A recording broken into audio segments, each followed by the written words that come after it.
সারা দেশের সঙ্গে আজ উৎসাহ ও উদ্দীপনার মধ্য দিয়ে পালিত হল ভারতের ৭৯তম স্বাধীনতা দিবস।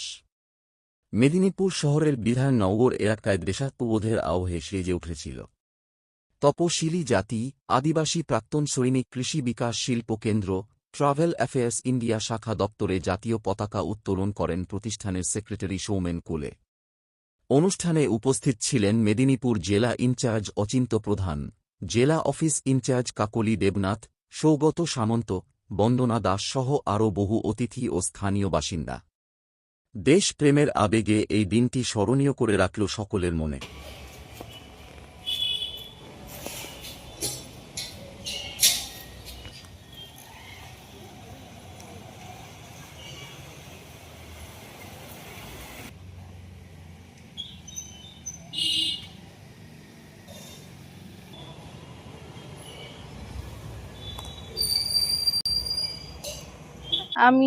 এটা হচ্ছে তপশিলি জাতি আদিবাসী প্রাক্তন সৈনিক কৃষি বিকাশ শিল্পকেন্দ্র tribal affairs government of India office Paschim Medinipur district office.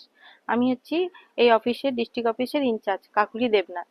আমাদের এই অফিসটি হচ্ছে 2025 সালের এপ্রিল মাসে উদ্বোধন হয়েছে।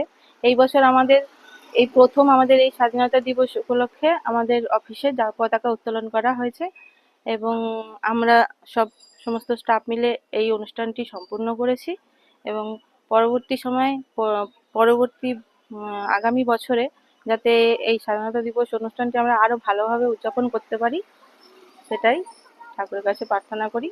এই বলে আমার বক্তব্য শেষ করলাম। আমি হচ্ছি ডিস্ট্রিক্ট অফিস ইনচার্জ পদে আছি।